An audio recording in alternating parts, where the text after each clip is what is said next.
Terima kasih Tuhan, kami percaya Tuhan yang setia itu sampai hari ini kami rasakan Tuhan. Dalam segala kebutuhan tubuh, jiwa, dan roh kami Tuhan, kami percaya jikalau bukan Tuhan, maka kami bukanlah apa-apa Tuhan. Tubuh kami membutuhkan kesehatan yang tentunya semua kalau kami sehat datang dari Tuhan. Dan kalaupun kami sakit Tuhan, kami boleh mendapatkan kekuatan itu pun juga dari Tuhan. Jiwa kami Tuhan, ajar kami untuk selalu bergembira dalam keadaan apapun juga Tuhan. Kami percaya di dalam hati yang gembira itu ada obat, merupakan obat yang manjur untuk menyembuhkan sakit penyakit Tuhan. Terima kasih Tuhan untuk kekuatan yang Tuhan berikan, sehingga sampai hari ini roh kami tetap menyala untuk tetap datang kepada Tuhan, memuliakan Tuhan. Dan kami akan dengarkan firman Tuhan, berbicara Tuhan. Sebelum lebih jauh kami akan berdoa sahabat bersama-sama. Segala sesuatu yang tidak datang dari Tuhan, segala roh jahat kami hancurkan dalam nama Yesus Kristus. Dan kami siap diberkati. Demi nama Yesus kami berdoa. Haleluya. Amin. Puji Tuhan, pembacaan kita di dalam Ibrani 11 ayat 6. Dan tentunya kita akan sama-sama nanti kalau ada waktu kita sharing.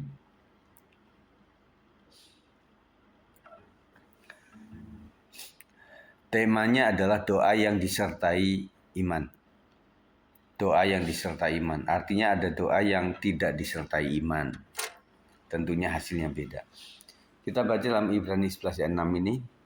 1, 2, 3. Tetapi tanpa iman tidak mungkin orang berkenan kepada Allah, sebab barang siapa berpaling kepada Allah, ia harus percaya bahwa Allah ada dan bahwa Allah memberi upah kepada orang yang sungguh-sungguh mencari Dia. Benar-benar setiap orang percaya pasti pernah berdoa. Ada doa yang dijawab cepat, ada yang harus menunggu, bahkan ada yang seolah-olah tidak dijawab. Seolah-olah tidak dijawab. Artinya Tuhan itu menjawab. Ya, artinya ada yang jawaban tidak, ada yang nanti atau menunggu, tetapi ada yang iya. Melalui Ibrani 6 kita belajar bahwa yang terutama dalam doa bukanlah kata-kata yang indah, tetapi iman kepada Allah. Nah, kita bisa membuktikan bagaimana Tuhan itu melakukan mujizatnya melalui doa, bukan karena doa yang luar biasa, tetapi iman. Jadi sependek atau sesederhana kalimat, tetapi kalau orang itu punya iman, maka akan terjadi. Ayat ini mengajarkan 3 hal yang penting tentang doa. Yang pertama, doa harus disertai iman. Tanpa iman tidak mungkin orang berkenan kepada Allah. Iman adalah dasar hubungan kita dengan Allah. Ketika berdoa, kita datang bukan karena kekuatan atau kebaikan kita, tetapi karena percaya kepada Allah. Nah, berarti yang membuat kita susah untuk berdoa itu ya selain memang dia nggak niat, tetapi tidak memiliki iman. Tetapi kalau orang punya iman dengan cara yang sederhana atau cara yang seperti apa, dia akan datang kepada Tuhan. Sebagai aplikasi, tetap berdoa meskipun keadaan belum berubah. Jangan pernah menyerah saat jawaban doa belum datang. Yang ketiga, percaya bahwa Allah mendengar setiap doa. Jadi aplikasi buat kita sekalian adalah yang pertama, tetap berdoa meskipun belum ada perubahan. Kita tetap doa aja sama Tuhan. Yang kedua, kita nggak boleh menyerah meskipun jawaban doa itu belum datang. Dan kita terus doakan. Yang ketiga, percaya bahwa Allah mendengar setiap doa. Jadi kenapa kita tetap berdoa? Karena percaya bahwa Allah itu tetap mendengar setiap doa kita. Nah, ini ada pertanyaan, nanti boleh menjawab atau kita renungkan sama-sama. Menurut saudara, menurut kita sekalian, apa arti berdoa dengan iman? Menurut Bu Herma apa, Bu? Arti berdoa dengan iman? Berdoa dengan iman ya, kita mengutarakan apa yang kita inginkan. Kita percaya aja, mau dijawab mau enggak, kita percaya Tuhan sudah jawab. Iya.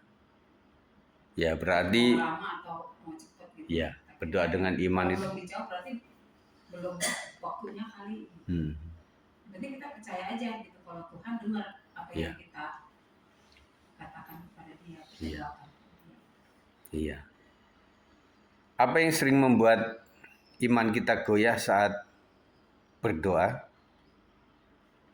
Jason bisa jawab deh. Apa yang membuat Jason ini imannya goyah saat berdoa? Ya maksudnya nggak beriman dalam doa itu pernah nggak? Atau nggak pernah? Nggak pernah, pokoknya beriman aja. Kalau yang membuat iman kita goyah saat berdoa, ya mungkin pikiran kita. Kita doa sambil mikir secara rumus otak kita gitu loh. Kita doa sudah amin, tapi kita mikir gitu loh. Nah artinya bukan berarti kita berdoa tanpa mikir, bukan. Tetapi lebih dominan iman kita dibanding otak kita yang bekerja gitu loh. Pokoknya waktu otak kita mau bekerja ya ingat yang terjadi Alkitab itu 5 roti 2 ikan ya sanggup untuk memenuhi ribuan orang. Terus kemudian cuma dengan minyak yang sedikit maka bisa dilimpahkan di janda Sarfat itu kan, dan macam-macam lah. Jadi membuat kita otaknya berpikir nggak mungkin, tapi iman kita tetap berkata mungkin. Bagaimana cara menjaga iman ketika doa belum dijawab? Bu Marta gimana Bu? Cara menjaga iman ketika doa belum dijawab. Saya percaya akan udah banyak mujizat dari Tuhan. Walaupun udah kita doakan lama, tapi kita yakin pasti ada jawaban Tuhan. Karena udah mau ingat pertolongan Tuhan. Berarti pengalaman ya. Pengalaman membuktikan bahwa lama atau pendek waktu itu ya pasti ada jawaban. Itu yang menjaga iman. Yang kedua, doa harus percaya bahwa Allah ada. Ia harus percaya bahwa Allah ada. Kita berdoa kepada Allah yang hidup, bukan kepada sosok yang jauh atau tidak peduli. Allah hadir, mendengar, dan memperhatikan setiap pergumulan anak-anaknya. Jadi yang harus kita manage itu adalah pikiran kita bahwa kenapa beberapa orang harus menutup mata karena ingin konsentrasi tentang Tuhan itu loh, yang bekerja dengan cara yang seperti itu. Allah yang peduli, Allah yang mengerti, dan Allah yang memperhatikan setiap pergumulan anak-anaknya. Kita percaya anaknya masa dibiarin sebagai bapak yang baik gitu ya. Aplikasi saat berdoa, sadari bahwa Allah sedang mendengarkan. Kita doa, iman kita percaya bahwa Tuhan mendengar. Saya percaya doaku didengar oleh Tuhan. Nah pada saat kita menutup pun juga terima kasih Tuhan, Kau sudah mendengarkan apa yang saya minta hari ini, dan saya percaya sesuai waktu Tuhan yang terbaik yang Tuhan akan putuskan dan terjadi. Amin. Jangan berdoa hanya sebagai rutinitas. Ya tentunya kita dari awal kan memang membiasakan dari rutinitas, lama-lama nggak rutinitas lagi gitu loh. Jadi sebuah kayak pakem, udah kayak kerinduan gitu loh. Kalau rutinitas itu ya dilakukan ya kayak yang otomatis saja gitu loh. Ya udah datang gitu loh, tapi nggak kena dampak apa-apa gitu. Bangun hubungan pribadi dengan Tuhan setiap hari. Nah tentunya ini adalah salah satu untuk menjaga rohani iman kita, perasaan kita supaya tidak terdistorsi oleh berita-berita akhir zaman yang membuat kita takut. Kita tetap berfokus kepada firman Tuhan saja gitu. Pertanyaan, mengapa kesadaran bahwa Allah hadir penting dalam doa?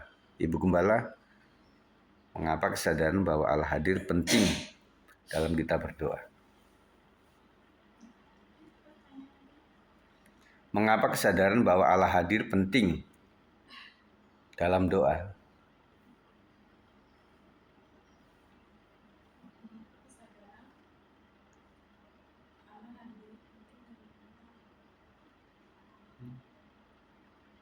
Itu jelas itu.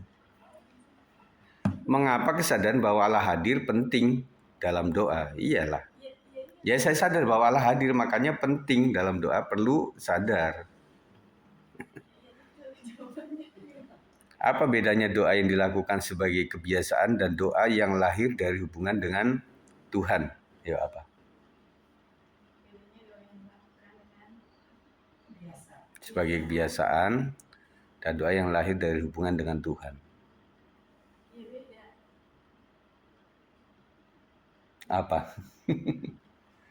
Mungkin kalau Kebiasaan apa? itu hanya lip service saja gitu ya. Ya. Kayak nggak beriman gitu kan. Tapi mungkin kalau doa yang lahir dari hubungan sama Tuhan itu ya memang benar-benar kita butuh Tuhan yang benar-benar iman khas kuat. Ngerti? Ya, jadi kalau cuma kebiasaan ya artinya udah nggak ada tujuan, maksudnya doanya selesai gitu.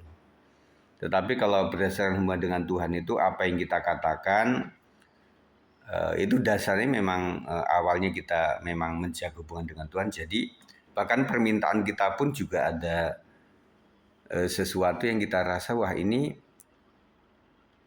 berkenan nggak di mata Tuhan kalau saya minta ini kan gitu. Jadi lebih kepada yang berkenan di mata Tuhan gitu. Jadi bukan asal doa gitu semua didoakan enggak. Tetapi sesuai dengan kehendak Tuhan. Sesuai firman Tuhan nih boleh enggak. Makanya kita boleh memohon tetapi selalu diakhiri dengan biarlah kehendak-Mu yang jadi dan bukanlah kehendak-Ku yang jadi. Bagaimana pengalaman kita saudara merasakan penyertaan Tuhan dalam hidup Bu Marta lagi Bu? Pengalaman Ibu dalam penyertaan Tuhan selama inilah ya. Di saat kita tidak mampu, Tuhan selalu ada menyertai kita. Di saat kita lagi bersedih, ingat kebaikan Tuhan. Jadi di saat kita Saat sedih dihibur, ada menghibur. Adalah perbuatan-perbuatan baik itu yang sudah tertanam di hati kita kan. Oh iya, saat sedih, saat kayak gini, Tuhan selalu menolong saya. Ini bukan karena kekuatan saya, apalagi saya melihat dulu yang sakit yang lalu itu tuh, itu mah nggak ada harapan hidup, tapi oleh anugerah Tuhan sampai saat ini ada. Jadi itu kebaikan Tuhan itu nggak bisa saya lupakan. Iya. Saya bertekad apapun yang terjadi, selagi saya masih bisa melangkah ibadah, kalau nggak ada halangan yang nggak bisa ditoleran, saya akan datang beribadah di gereja ini. Lebih baik saya beribadah tekun di gereja ini daripada pergi ke sesuatu yang lain. Karena ini gereja ini kan, inilah disinilah kita yang kita tumpahkan semuanya, baik nilainya, baik suka dukanya, ada di sini semuanya. Kalau di luar sana kan kalau kita ibadah kan bisa aja kita suka cita. Saat ini sangat sedih, sangat berkemenangan, saat kalah, ada kita beribadah di lokal sendiri. Makanya saya bilang ke Gundala kemarin itu, saya nggak senang kalau gereja ini. Kalau di kecil nanti aku sedih, karena ini gereja ini mujizat. Karena pertolongan Tuhan banyak bagi gereja ini. Ya, memang secara fisik kecil, memang benar kecil dibanding yang lain kan. Tetapi Tuhannya kan sama gitu loh. Intinya jangan dipotong tapi diteruskan gitu loh. Meskipun gereja ini secara manusia dipandang kecil, masuk lorong atau apa. Tetapi perbuatan Tuhan yang besar itu luar biasa. Di sini itu yang nggak bisa lupa. Itu paling ngecor itu tuh yang tak bisa. Semen itu jangan sangkut itu nggak ada yang buka. Hanya pasak lilin bisa mendapatkan semen. Hanyalah mujizat yang terjadi di tempat ini. Iya. Dan juga pengalaman itu menjadikan kita memiliki komitmen gitu loh, komitmen. Tentunya Bu Herma juga, kalau nggak salah dulu kan pernah cerita ya, kenapa Bu Herma itu punya komitmen untuk itu. Tahun berapa ya Bu cerita itu waktu itu? Pas lagi kena relokasi Pak. Iya. Aku kenapa gini gitu ya? Aku padahal kan ngurusin orang tua, bukannya maki-maki orang gitu kan. Kok Tuhan kasih ini gitu. Maksud Tuhan apa? Oh ya, Tuhan mau aku memuji dia. Dari lahir semua melayani Tuhan. Kayaknya udahlah saya ambil kayak waktu sekolah minggu ke situ, minggu juga kasih kesempatan kan. Udah di sekolah minggu aja, kuat gitu. Kalau gue sekolah lewat hati gitu. Dalam mengenal malam untuk seluruh untuknya doang. Iya. Ya jadi pengalaman buruk itu kadang-kadang memang kenapa Tuhan izinkan tuh ya membuat kita ingat. Kalau misalnya kita punya luka kan saya punya luka ini. Jadi selalu ingat peristiwa itu gitu. Jadi akhirnya wah saya mesti hati-hati dan sebagainya. Yang ketiga, doa harus disertai kesungguhan. Allah memberi upah kepada orang yang sungguh-sungguh mencari Dia. Allah menghargai hati yang sungguh-sungguh mencarinya. Upah yang diberikan Allah tidak selalu berupa materi, tetapi juga damai sejahtera, kekuatan, kemudian hikmat, dan jawaban doa sesuai dengan kehendaknya. Sebagai aplikasi, milikilah waktu doa yang teratur. Ya kita berusaha lah. Makanya komit kita itu ya 2-3 orang berkumpul ya kita jalan saja lah untuk melakukan itu. Kemudian jangan hanya mencari berkat tetapi carilah Tuhan sendiri. Sang sumber berkat kalau diteruskan. Jadi kalau mencari berkat ya ada orang bilang loh kalau kamu mau mencari berkat ya misalnya di para pelayan itu kamu jangan melayani, kerja aja gitu. Tetapi kita melayani itu kan dalam rangka bersyukur, terus kemudian mencari Tuhan secara pribadi. Jadi fokusnya agak beda gitu. Jangan hanya mencari berkat, tapi carilah Tuhan sendiri. Tetap setia berdoa dalam segala keadaan apapun. Dalam segala keadaan kalau ada berkat ya kita mengucap syukur. Kalau ada pergumulan ya kita memohonkan gitu. Jadi doa itu kan ucapan syukur, permohonan minta ampun, lalu permohonan supaya Tuhan kabulkan apa yang menjadi kebutuhan kita. Jadi itu dan dibatasi dikoridori oleh kehendak Tuhan saja yang jadi. Jadi membuat kita enteng gitu loh. Kita sudah berserah sepenuhnya kepada Tuhan yang jadi adalah yang terbaik dari Tuhan. Jadi kita dalam tanda kutip nggak ngotot begitu. Apa arti sungguh-sungguh mencari Tuhan? Jason? Arti sungguh-sungguh mencari Tuhan itu apa dek?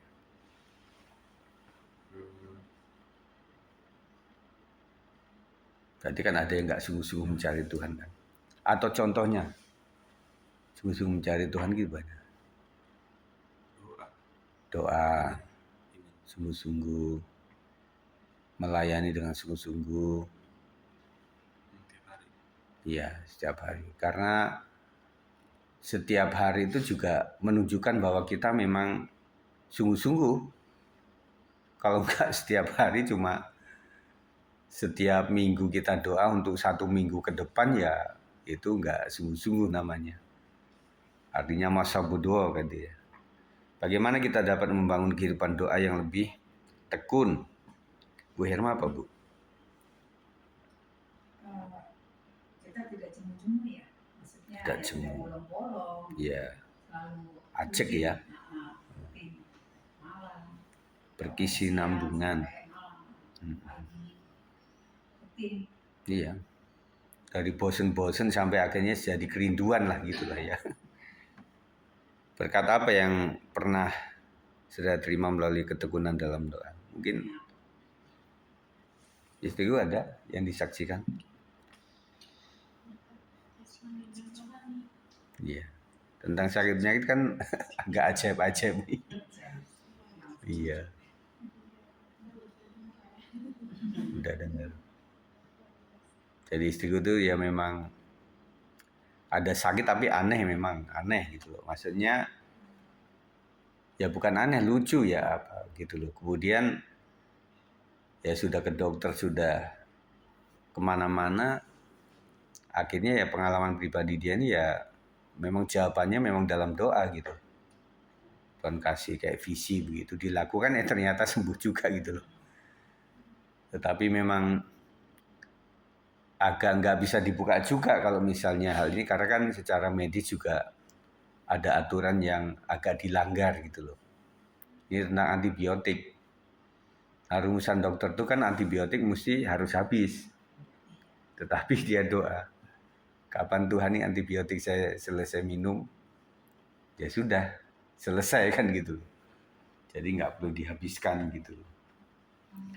Nah doa itu luar biasa. Jadi melebihi hukum alam, hukum kedokteran itu. Kesimpulan, Ibrani 11 ayat 6 mengajarkan bahwa doa yang berkenan kepada Allah adalah doa yang pertama disertai iman.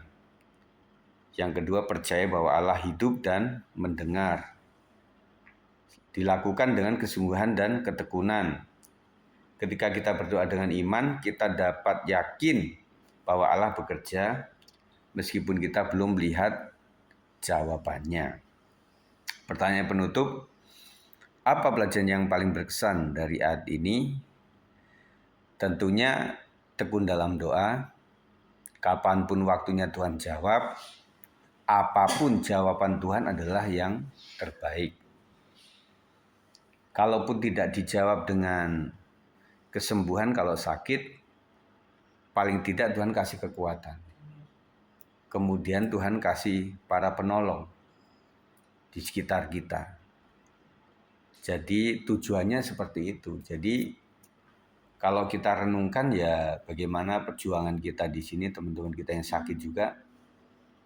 Kenapa seseorang kadang diizinkan sakit dan kemudian mesti mencari upaya untuk penyembuhan itu, akhirnya juga kenal dokter, kenal cara-caranya, kenal bagaimana memesannya, kenal bagaimana dari sini kemananya itu. Pengalaman-pengalaman itu bisa dibagi gitu loh kepada teman yang lain.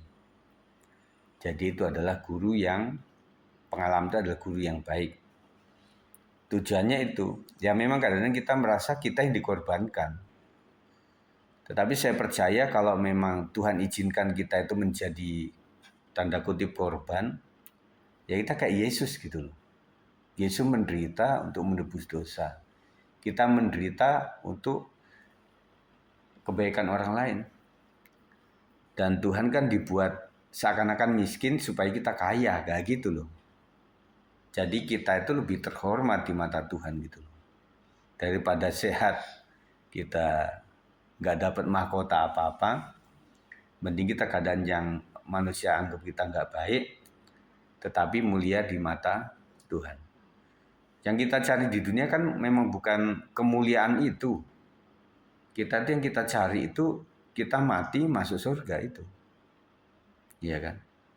Jadi makanya yang menguatkan kita adalah terima kasih Tuhan kau sudah kasih pengalaman yang menyedihkan, yang tidak mudah, tetapi saya kuat untuk menguatkan yang lain, untuk menjadi kesaksian bagi orang lain. Apa tantangan terbesar sudah dalam kehidupan doa? Ya males. Kita pengen ajak, kita pengen menjadi gaya hidup, tetapi tantangannya terlalu banyak gitu. Tetapi kalau kita memang lakukan, masih ada tantangan kita tetap lakukan meskipun ngantuk-ngantuk sampai kita tetap berusaha untuk berdoa, lama-lama jadi indah, jadi kebiasaan yang baik gitu. Langkah apa yang akan saudara lakukan minggu ini untuk meningkatkan kehidupan doa pribadi? Ya lanjutkan yang baik-baik saja. Kita sudah rutin berdoa pagi, ya ada waktu doa siang atau doa malam. Jangan kalah sama orang-orang kepercayaan yang lain, mereka ada doa dini hari kan, yang disebut tahajud kalau nggak salah ya, kan ada. Kalau nggak salah tahajud itu adalah sebuah permintaan yang memang sungguh harus dinaikkan kepada Tuhan gitu. Kita juga bisa mendiri itu pada saat dini hari, ketika orang sudah tidur dan kita mungkin susah tidur. Dan kadang-kadang pengalaman kita kalau kita biasanya gampang tidur kemudian susah tidur tuh memang ada maunya Tuhan. Mungkin kita suruh doa atau apa gitu loh, suruh baca firman Tuhan atau apa gitu loh. Atau dengerin musik rohani atau lagu-lagu rohani. Ada saja yang Tuhan tuh membuat kita mesti nggak nyaman tidur sehingga bangun untuk melakukan kehendak Roh Kudus gitu. Ada. Nah kalau kita nurut, akhirnya terima kasih karena sudah doa kurang lebih 5 menit lebih sampai 10 menit atau 15 menit tidurnya jadi nyenyak gitu. Kadang begitu. Memang harus dicoba. Kenapa saya susah tidur gitu ya. Akhirnya kita doa, Tuhan ajar kami untuk berdoa dalam iman, percaya kepadamu dan tetap setia mencari wajah-Mu. Kuatkan setiap jemaat yang sedang menantikan jawaban doa. Dalam nama Yesus kami berdoa. Nah itu yang saya sampaikan malam hari ini. Setelah ini kita akan naikkan doa-doa sahabat kita ya. Kita akan tutup dengan terima firman Tuhan ini. Ku cari wajah. Ku cari wajah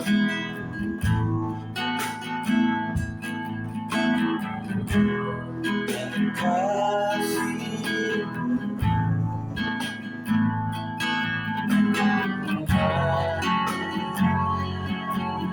Jauh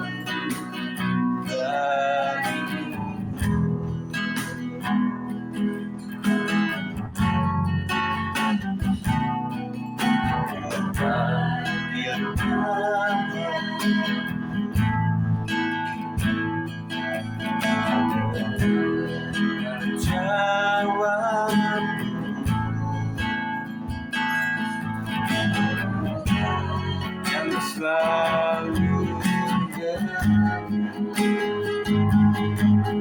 seruan hatiku. Sungguh indah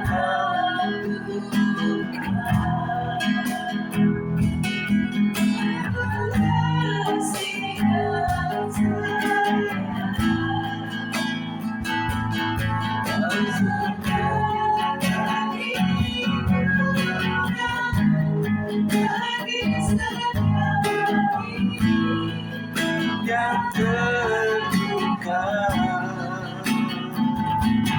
Sungguh indah Kau